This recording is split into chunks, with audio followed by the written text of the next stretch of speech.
The glass shattered against the kitchen floor. A jagged scream of crystal that sliced through the suffocating silence. I stood frozen, my hand still outstretched. The wine I'd meant to sip now pooling like blood at my feet.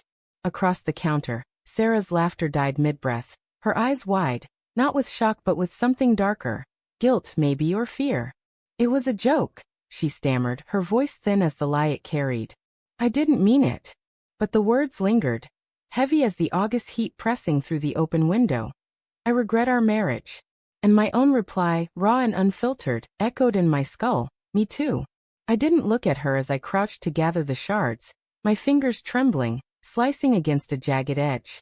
Blood welled, a bright bead against my skin, but I barely felt it. My mind was elsewhere, snagged on the way her phone had buzzed incessantly all evening. How she'd angled it away from me, her thumbs dancing in secret. The way her laughter had sounded different lately, sharper, like it belonged to someone else. You're bleeding, she said, her voice softer now, almost tender. But I didn't trust it. I didn't trust anything anymore. The kitchen smelled of garlic and regret, the remnants of the dinner we'd barely touched. Candles flickered on the table, their glow mocking the intimacy we'd lost. I stood, dropping the glass fragments into the sink, and met her gaze. Her hazel eyes, once my anchor, darted away, landing on the countertop, the floor, anywhere but me. It was just a dumb thing to say, Tom, she whispered. You know I love you. But her words felt like a script, rehearsed and hollow. I wanted to believe her. God, I wanted to. But the air between us crackled with unspoken truths, and I couldn't shake the image of her phone lighting up with a name I didn't recognize. Evan. It had started weeks ago, hadn't it? Small things easily dismissed. Her late nights at the office, her new perfume, sharp, musky, not the floral she'd worn for years. The way she'd linger in the bathroom. The door locked, her voice muffled as she spoke to someone in hushed tones. I'd told myself it was work stress, her promotion to partner at the law firm eating up her time. I'd rationalized the distance. The way her touch felt perfunctory, like a task checked off a list. But tonight, her joke wasn't funny. It was a blade, and it had cut too deep. I wiped my bloody hand on a dish towel, the stain spreading like an accusation. Who's Evan? I asked, my voice low, steady, though my heart pounded like a war drum. Her face froze, a deer caught in headlights, and for a moment, I thought she'd deny it. But then her shoulders sagged, and she leaned against the counter, her fingers gripping the edge as if to anchor herself. Evan's just a colleague, she said too quickly. We're working on the same case. You know how intense it gets. Her eyes flicked to mine, pleading, but there was a tremor in her voice, a crack in the facade. I wanted to scream, to demand the truth, but instead, I nodded, my jaw tight. I didn't trust myself to speak. Not yet. The rest of the evening passed in a haze of forced normalcy. We cleaned the kitchen in silence, the clink of dishes and the hum of the dishwasher filling the void where our laughter used to be.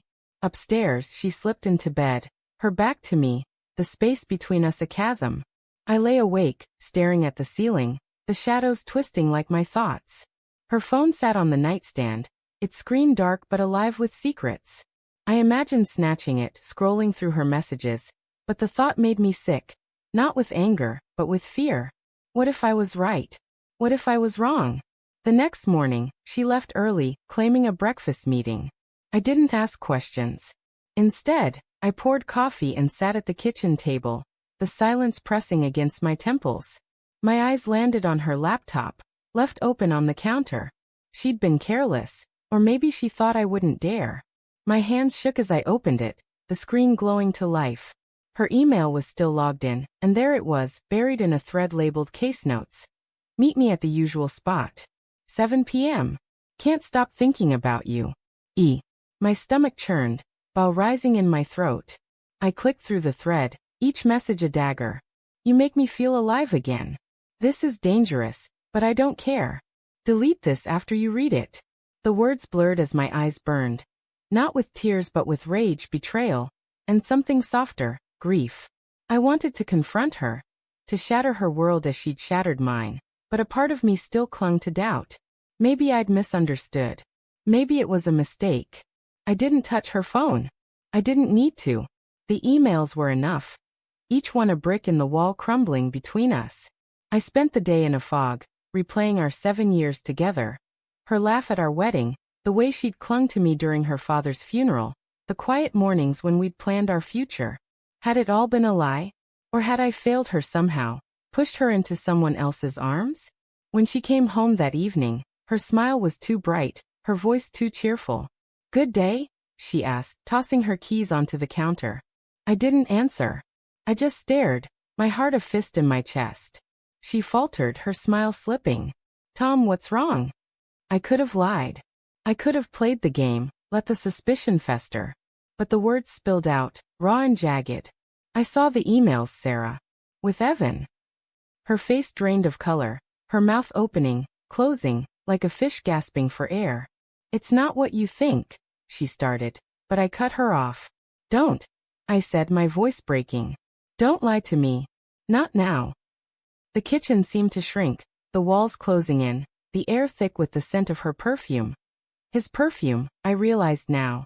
She sank into a chair, her hands covering her face, and for the first time, I saw her not as my wife but as a stranger, her edges blurred by secrets.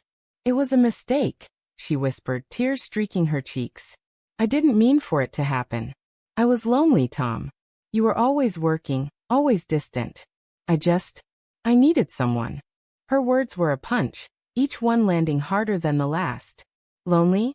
I'd been here, hadn't I? Pouring my soul into our life, our home, while she'd been slipping away. I wanted to hate her. I wanted to scream, to walk out and never look back. But instead I asked, "Do you love him?"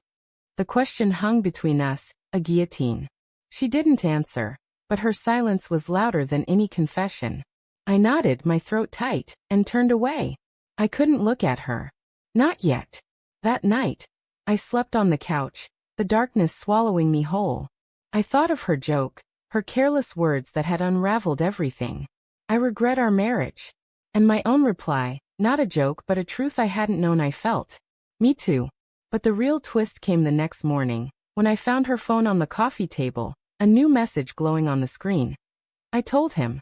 "It's over. I choose you, Sarah." I stared at the words, my heart a battlefield of hope and distrust. She'd chosen me, but was it enough? Could I forgive her? Could I forgive myself for missing the signs, for letting her drift? The house was quiet, her footsteps soft as she descended the stairs.